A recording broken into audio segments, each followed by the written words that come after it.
Thank you for Patreon now for donating to the Patreon. Hey guys, it's Vandiazzo back on Card 5 Vanguard deck profile. So I hope you guys enjoyed. Don't forget to like, comment, subscribe, then let's one start, shall we? This time we're covering one of the last two decks I have to do for set 11 that I definitely didn't forget to do and definitely didn't put it off till last minute on accident. Totally, nah. And that is Shoujo Doji set 11 for Dragon Empire. Now before we get started, let's remember that these decks are book profile and they're not meant to be optimal. If they're optimal, that is by pure fucking accident. So let's take that with the grain of salt we have, and if you want to use your own build, go ahead and yada yada yada. Let's go and get started, shall we? So, Shoujo Doji is an interesting deck, and I remember when it first came out, I had a lot of high hopes for it. And then those hopes were slowly diminished as I saw what it turned into. Not because it was like a copycat of something, even though I kind of felt that way, just because it just didn't feel as unique as I thought it would be. And then Gandiva came along, and Gandiva pretty much proved the point of a better Eugene. So there's that. But let's go and get the start, shall we? Because this deck is interesting, and it got a lot more consistent with the few cards we got from set 11. So let's see what we got. First up, we have our starter in Can't Quick Sake Stealth Rogue Shoujo Doji. Oh my god, now I understand that. Oh my god, now I understand that. I'm an idiot. Oh, I am an idiot. I'm so glad me and my friend watched Buddy Fight last week, because I swear I've seen this word before, outside of like for the word sake, but I knew it wasn't that, and I am so glad we watched Buddy Fight last week so my friend could explain to me this logic. Grade 0 boost, 5k shield, 8k base, 6k base, sorry. Standard, when road pipe wins second, draw a card. There's nothing special about it. None of the Rattling requires this, but might as well run the full line for it. And you can make a joke in case the opponent you're playing against doesn't know what sake is, because for about 5 seconds I blanked before remembering what that actually is. So that's your starter. Make it whatever you feel like, but I'm gonna go with this one just because of theming. And then we have also, should we be trusting him with a sword, by the way? Because isn't sake like booze or something? Should we be trusting him with a weapon? Anyways, we move on to our triggers. First, we have our Overtrigger and Dragon Deity, King of Resurgence, Drag Veda. Grade 0 boost, 50k shield, 5k power. Overtrigger, you may have Overtrigger in your deck. When it reveals as a trigger, move that card, draw a card, choose one of your units, it gets one for the turn. And if you reveal it during draw check, activate its additional factor, you can choose one of your Vanguard to state it. All pretty solid because it allows the Vanguard to attack multiple times. And if I remember correctly, the Vanguard doesn't have a one. Actually, he does have once per turn skill, but it's not his Vanguard skill or his on attack skill, so you know you can benefit from the on attack skill proccing off multiple times. Someone gets a million, which is helpful. So, like, overall, it's pretty solid to have in this deck. If I were to say the decks that benefit the most from the Over in Dragon Empire, Shoujo Doji is not one of the top 3. I'm just gonna say that right now. Top 5 maybe, but top 3 not at all. But it's still a good Overtrigger to benefit from the deck from. Of course, you could use Walnut to get more multi-attack guaranteed, or you could play Asphoria to bounce stuff back to hand. Either way, though, I like the overs. I prefer Drag Veda, though, but you can use any over you want. Then we have our normal triggers. First, we run 3 copies of the only effect trigger. Actually, not the only effect trigger, one of the only effect triggers in this deck. And that is a Flare Veil Dragon, grade 0 boost, 5k shield, 4k power. Continues guard target opponent Vanguard to grade 3 against 5k shield. You know, 10k shield is nice to have. It's also a draw trigger, so it helps increase the hand, which is nice for early game rushing. Even if you're gonna like be able to multi-attack towards the late game via your own setup, you're gonna want to be able to set up early and still get multi-attack in the early game. So being able to help increase that hand that time is nice. And also guard power, that's the other reason. It may be only a 5k difference, but 5k makes a big difference. I have been in games, both on the opposing side and the side that it has happened to, where that 5k is the reason why that deck lived. So yeah, I'm gonna take where I can get 3 of. Then we have the thing that people are going to yell at me for, 4 non-effect front Stealth Dragon, Goku, grade 0 boost, 50k shield, 5k power. Listen, it's a stealth unit. I don't care if most of them require normal units. It is a stealth unit. I am running it. If you want to complain, put it in the complaint section, aka the comments that I don't have to legally read. I'm probably going to read them anyways, but shut the hell up about it, people. 4 of this front, I have given my reasoning to defend myself. Go ahead and berate me for it.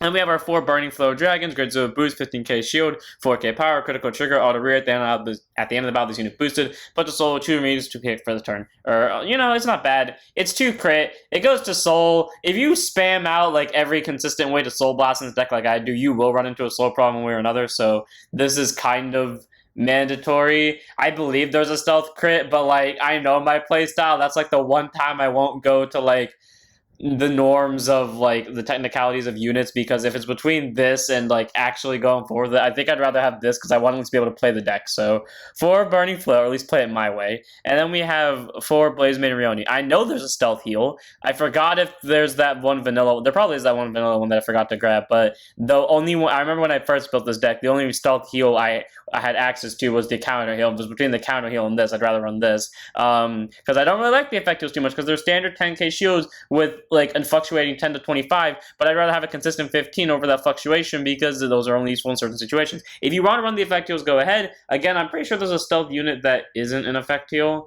that is a just normal heal, but I don't remember what his name was, and I put this together I didn't put this together last minute whatsoever. I'm totally not recording right after I put this together on the Google Slides. Whatever, give you that idea. But yeah, 4 of Rioni or whatever heal you want to run. Again, I don't prefer the effect heals, but if you want to run the effect heals, go ahead. Then we have our normal units. 3 of the new 1 stealth rogue of Chain Road, Kagechika. There we go. Great on boost 5k shield, 8k base, auto placed on Rearguard Circle. Choose a card with stealth and its card name from your drop zone. You may put it to your soul. Cool. Free soul charge. Why do I run you again? Oh yeah, that's why. Because I spam every time I get the chance to soul blast, I am going to soul blast. So yeah, this is actually helpful. Get soul cards back, which is nice. It does it for free, and it can be placed by rearguard by any means and during any time. And then auto rearguard when your other unit is placed on rearguard circle from your bind zone. If you have Vanguard Soul Jojen's card name, put this to soul draw card. Cool. It can technically get you 2 free soul, and it can get you a draw. And when I say technically, I mean it's on place, get you 1, and then the other ability gets you 1. So all around pretty solid, and not to mention the fact it replaced itself. It is just all around a very solid, good support grade 1. It can be placed from anywhere, it can be placed during any point, and at any point when your unit is placed from your bind zone, it doesn't matter when or whose turn it even is, as long as it was placed on rear guard from your bind zone and it wasn't this unit, you get a draw in soul as long as your Vanguard destroys your doji. 3 of Kagechika. Like, compared to the other grade 1 who is at 4 for a very specific reason, this is still good. If you want to swap them, so be it, but I do prefer the other grade 1s at 4, and we're about to see why. One of them is Stealth Fiend Forked Tail. Great on boost, 5k shield, 8k base. Okay, she got a lot going on that art. I swear, every time I look at her, I see something different. I think I've said that before. But also, just to get the bias out the way, Moon. I remember the first time I saw that art. I don't think I even like noticed it. Someone go back to like when Forked Tail was first released and then check if I noticed the Moon or not, because I don't think I did. Anyways, auto and placed on rearguard circle. Let me look at the top 7 cards of your deck. If you do so, up to 1 normal with stealth in its card name or glitter from on them, put it to your soul and shuffle your deck. This deck has no glitter. However, every single normal unit except for 1 or 2 has stealth in the card name, meaning that's just a free soul charge to some extent, which all around is pretty solid. I do prefer Forktail because Shoujo Doji can get stuff out of soul into bind zone and then call them. So I like Forktail having 4 of over Kagechika because Kagechika can get more soul overall. Forktail gets that selective search, which can then lead to later combo plays and also works better as an early game rush, because when you have this in the early game, I mean, yeah, it'll work for sending Ride Deck discard far to soul, but this one does it for free and still gives you that soul charge. So for Forktail, just a solid grade 1, and again, you can alternate between the numbers, but I do prefer Forktail for that searching power. I only have 4 copies of Stealth Fiend Koumon. This is just a lion. And for some reason, it makes me think of the yo. I have said it so many times now, I think in the last few deck profiles, where it's like, the yo thing from like Kabuki. If you know what I'm talking about, good for you. Anyways, good on boost 5k shield, 8k base. With the skill auto when it's placed on rear guard circle from the hand, current boss 1, choose a card from your opponent's bind zone, and you may put it to the bottom of the deck, and if you do not put a card, choose up to 1 unit card with stealth with its card name or grid less than equal to your vanguard from your bind zone called your rear guard. All are pretty solid. Shoujo Doji more or less focus on binding your units, but also same time binding your opponents, using trying to send those to bottom, and if you can't send those to bottom, then you get your units out from your bind zone on the rear guard for multi-attack. Auron's a very solid grade 1 because he requires to be placed from hand, so he doesn't benefit from the all-around Shoujo Doji put to bind zone call it BS. He can still be useful during the main phase, or if you find a way to call him during the battle phase, Volnut, you can just use the skill to, force out something from the bind zone to bottom. And again, you're forced to pick something. You don't have to send something to bottom, meaning if they have 1 card in there, but you don't want it to go back to bottom, like say for example, it's the over, you're like, okay, cool, keep the over in there, and in exchange, I call out a unit from my stealth, or a unit from my bind zone. So all around, Komon's which is a pretty solid grade 1. I like his skill a lot. He either gets you a rear guard or he sends something to bottom. It's just a very solid grade 1. 4 of, again, if you want to drop this one down, I could see more reason for this one than Folktale than you can to increase Kagechika. But I do like to have this one at more, just because, I don't know, I just like Komon a lot more than I like Kagechika. Nothing to Kagechika, it's just that I've seen more use out of getting more rear guards from bind and also putting stuff to bottom. Then we have 4 PGs and Sparkle Rejector Dragon, grade 1, boost, 0 shows 6k base, continuous, Sentinel, you have to force doesn't duck on his opponent guard circle, choose one units, it cannot be hit until end of battle, I don't know why I can't talk now. If your hand is 2 or more cards, choose a card from hand, discard 1. Standard PG, nothing special about it. Basically, what that means, if this and only one card you place on guard circle, you don't have to discard one, which is great, because that means you can be as aggressive as you want in the early game, which is something this deck wants to do. Any deck that you see me run Forktail in, assume I just grade 1 rush my opponent, because that's normally what I do with Forktail. You rush your opponent as early as possible, then when they counterattack you, while you have one hand card, because you may have gone too far on the aggressive, you just be like, oh no, throw down PG, I'm safe, you can't hit me, it skill activates, I'm good, your turn's over, I live the turn. All around, Sparkle Rejector Dragon is very solid PG. You can run Turnbuckler Dragon because they have the same exact skill, but I prefer Sparkle Rejector Dragon because this one came out closer to the time of Shoji Doji's release. Then we have our last grade one, it's the grade 1 the Ride deck. Okay, this one's actually doing the Yo stance more or less, so this kind of gives you a hint of what I'm looking at. One of in the Ride deck, none in the main deck, because you don't really need it in the main deck actually, because it is possible to get it into the bind zone from the soul. And that is Sakura Romance Stuffed Rogue Shoujo Doji! I really wish I knew what the soundtrack was for any time I've heard that. I swear it's a consistent thing. Like, any anime that you've seen that has, like, the yo thing in it. It is a consistent track that will always play no matter what anime it is. I know it sounds crazy out of context, and I don't know how else to describe it, but I swear it's a fucking thing. I'm gonna look through my searches because I know I looked it up, and I know I found it one day. Okay, anyways. Auto, when it's placed on Vanguard Circle, the top 7 cards of your deck, choose up to 2 normal units with stealth in their card names from them, reveal it, put one of the revealed cards into your soul, bind the rest of the revealed cards and shuffle your deck. All around, pretty solid. Like, it's a top 5 search. You can pick any 2 units, granted, no matter what, one of them is going to the soul, and the other one is going to bind. All around, pretty solid. Just a good card. Like, it thinks twice. That's all you need to look at it. And then Act Bind Zone. If you have a grade 1 or greater Vanguard Stealth Rogue in its card, or not Stealth Rogue, but just a Stealth in its card name, but Soul Blasting 1 calls card to your card. Are pretty solid because once it hits the Bind Zone, which again Shoujo Doji can do, or you could just Soul Blast it out and then use Kage over here to put it back in, or put it into, and then put it back in and then it goes back out. You get the point. But, anyways, being able to call itself from Bind Zone if you need to is all around just a pretty solid skill. It does help for setup, and it just has one of my most favorite arts of all time. Like, it has the Sakura in the background. It's a nice mixture of pink, red, and yellow, and blue. Like, just every color I pretty much like. So, a solid one of in the Ride deck. Again, you don't really need in the main deck as well. I does appreciate that it has a non-Vanguard based skill. That ability actually can be activated just from being in Soul, technically. So, one of in the Ride deck. Then we move on to our grade 2s. Run 4 copies of, I swear I've seen this in an anime before, Stealth Fiend Izashao. I definitely said that wrong. I'm not even going to try to repeat it. Grade 2 instead 5k shield, 10k base. Auto is placed on Rearguard Circle if you have a Vanguard Shoujo Doji's card name. Doesn't matter if it's a grade 1 or 2 or even 3. Counterbounce 1, the top 5 card of your deck. Choose up to 1 unit card with stealth in its card name from among them. Reveal, put it to hand, shuffle your deck. Oh, look at that! A card that can search front triggers! Oh yeah, this is totally the reason why this is here. Yeah, it was all planned from the beginning. Not a coincidence at all. Anyways, and then Auto, when it's placed on Rearguard Circle when it's put into your soul from Rearguard Circle during your turn, choose a face-up card from your opponent's bind zone, put it at the bottom, and then choose one of your Vanguards beside the turn. All around pretty solid because not only does it set something from your opponent's bind zone to the bottom, but your Vanguard also gets plus 5,000 power, so adds a little bit more numbers, and again, it does it for free, which is great, and is not a once per turn, so if you have multiple, it will stack, which is again is great, and then also the on-plays from Rearguard, by any means, doesn't matter if it's a Superior Call from deck, drop zone, hand, damage zone, etc., or if it's called normally by your hand during the main phase. Doesn't matter when it's called in general, from anywhere. If its ability can go off, you can counterboss 1, check top 5 for any stealth unit. And there is a PG that also happens to have stealth in his card name, and I was half tempted to run it in this deck, but I was like, I can cut some corners. And by cut some corners, I mean have that little bit more defensive power. Though the second they run a PG that has that skill, I'm taking it.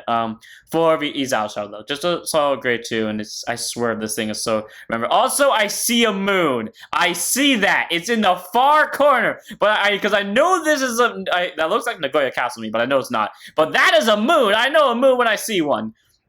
Then we have 4 copies of Stealth Dragon Jakumetsu Arts. Okay, that's not a moon, that's a Rousing Sun, but still. Great Turn, 5k shield, 10k base. Auto placed on rear guard circle from your bind zone. This unit gets 5k power for the turn. Cool, free 5k by being placed. And then auto rear guard when this unit attacks. Soul Blast 1, choose a card from your opponent's bind zone, put them on deck. All around pretty solid. It does have to Soul Blast for put the bottom, and yeah, Soul becomes a problem, especially if you're spamming this thing. Thankfully, you exist. But, you know, being able to get that free 5k as long as it's placed in bind zone is pretty solid and keeps it for the turn. Then also, by being able to attack anything, doesn't matter if it's Vanguard, Rear Guard, fucking damage zone if you find a way to do that. I keep saying that. It's going to happen one day, and when it does, it's going to look like I predicted the future, because I've said this a lot in deck profiles, not just lately, but just in general. And if it happens, I'm going to laugh my ass off, because I called it on accident. But, you know, being able to send anything to bottom just by simply attacking into anything is all pretty solid, so I like Jakumetsu Art's ability really well. Also, he uses a bow and arrow, one of my favorite weapons, so bias is there too. He may have the sun, which is something I don't really care for, but he has an arrow that's good enough for me. 4 of. And then we have our last grade 2s, the grade 2 of the ride deck, one of them in the ride deck, none in the main deck for the same reason as the grade 1, and that is World Shaper Stealth Rogue, Shoujo Doji, my least favorite name out of all the grade 2s. Grade 2 instead 5k shield, 10k base, all of them placed on Vanguard circle the top 5 cards of your deck to choose normal stealth units and their card names from among them, put one of their reveal cards to soul and call the other to rear guard and shuffle your deck, and then act binds on same ability as the grade 1, except you have to have a grade 2 or greater Vanguard Shoujo Doji's card name. All are pretty solid, again, just like the grade 1, you can call itself from bind zone if you manage to get it in there. But which isn't going to be your top priority, but if you get it in there, then cool, you can call it out. You know, other priorities would be this one, literally anything that isn't in the ride deck, minus Forktail. Like, but all around though, it's a very solid skill, and then also, you know, it's Vanguard skill just by being placed on the Vanguard. So aren't you also on place too? Yeah, both of them are on place. But you know, not being rolled upon, so you don't have to wait for setup. This one gets you a rear guard. So just by riding, you replace the card you dropped from hand for your ride deck with whatever you call from this, and then you get something else to soul. Downside is though, since it's up to 2 in the way it's worded, whatever you reveal, if you only reveal 1, it's going right to soul, because it says reveal them, put 1 of them into soul, and then call the rest to rear guard. So you have to put 1 into the soul. So if you only reveal 1, it's going to soul. But I mean, benefits there. It's a free soul and it gets you a rear guard. So 1 of World Shaper in the ride deck, still very solid, grade 2. You know, again, it's not the first priority you want to get into your bind zone out of all your units in general, but it's still a solid unit to where if you have to get into bind zone at the end of the world. So 1 of them ride deck. Then move on to our grade 3s. We're on 4 copies of Stealth Dragon Un Presedon. Grade 3, Tundra Persona at 13k base. Auto, when it's placed on rear guard circle by your card's ability. If you have a Vanguard, Tamir, or Shoujo Doji in its card name, Soul Blast 1, draw a card. And then continues rear guard. If you have 2 or more cards were put from your rear guard into your soul drone, so I guess plus 10k power. Cool. It is almost guaranteed this will be a 23k base when you use Shoujo Doji's skill, because he sends 2 rear guards to soul. And then you can proc him off with this, which is great. Also, World Shaper, who just says choose any 2 stealth units to call them. If you don't know, the superior call rule bypasses the normal call rule. If you don't know, that rule is that you cannot unless specified otherwise, you cannot normal call units that are of a higher grade than your Vanguard. Except superior call doesn't count that rule for some reason. So if you wanted to, when you ride this thing, you can just call this, because it doesn't require you to be at grade 3. And then you can use his skill to blast out either the card you sent to soul from this, or just the card you have in soul in general, and then draw a card. That's an option. It is. Also, his skill procs by any means. Doesn't matter if it's by Vanguard's ability to get that 10k, or if it's by this thing's ability to send itself to soul. Just saying. 4 of U Precedent. Solid grade 3. There's not much more I can say about it. Gets draws. It's a nice card I like to spam a lot, and it's a 23k swing when used right. That's all I can say about it. Then we have the last card on the deck, 2 of in the main deck, 1 of in the ride deck, of Peak Personage Stealth Rogue, Shoujo Doji. Grade 3, Tundra Persona at 13k base. Act Vanguard once per turn. Bind any 2 cards with stealth in their card names from your soul. Oh, look at that! Another thing that doesn't require normal units. I'm just saying it's a coincidence. Totally, not on purpose at all. Yeah, actually, I don't know why I'm trying to act like that one was on purpose. It wasn't. That was actually an accident. But I mean, it was on purpose at all. Totally, you didn't hear anything. Smile and wave, boy. Smile and wave. Okay, I think I'm done trying to like milk every joke. Part of that joke I can. Anyways, Bind any 2 cards of stealth from the cardinals from your soul. Choose 2 of your opponent's rear guards. Bind all of the cards chosen from the rear guard, and then your opponent puts those cards into their hand at the end of the turn. All around, pretty solid skill. You know, again, the targets are literally anything but the ride line. But you know, you can get a Press-It-On if you got it into soul from either the 2 social dojis. You can use this one or anything you got into soul from this skill. Like all around, very solid card that you can proc off that ability with. And then auto Vanguard. When this unit attacks into a Vanguard by counterbossing when putting any 2 rear guards to your soul, choose a card with stealth that is card from your bind zone, call it to rear guard, and then if your opponent's Vanguards are great through Garrett, that card you can plus 10k for the turn. All around pretty solid because the Vanguard doesn't get that 5k, so Izazo going into Soul's armor pretty solid. So if you send 2 of them to Soul, you know, he becomes a 23, so at least that unit is going to be matching with Shorter Doji. And this is tend to be where I blast out to, I don't know, maybe into Press-It-On and then something else, and then I use the skill to call back into Press-It-On, and then the Press-It-On definitely got that plus 10 because I already sent 2 units to Soul. Then I get that extra draw out of it too with his skill, and then maybe, who knows, if I have this on the board already boosted, I can use Kagachike skill to send it to Soul and draw a card. All around, very solid. You know, Shorter Doji allows you to do some multi-attack. If you pull the over, because that ability is not once per turn, you can keep restanding him.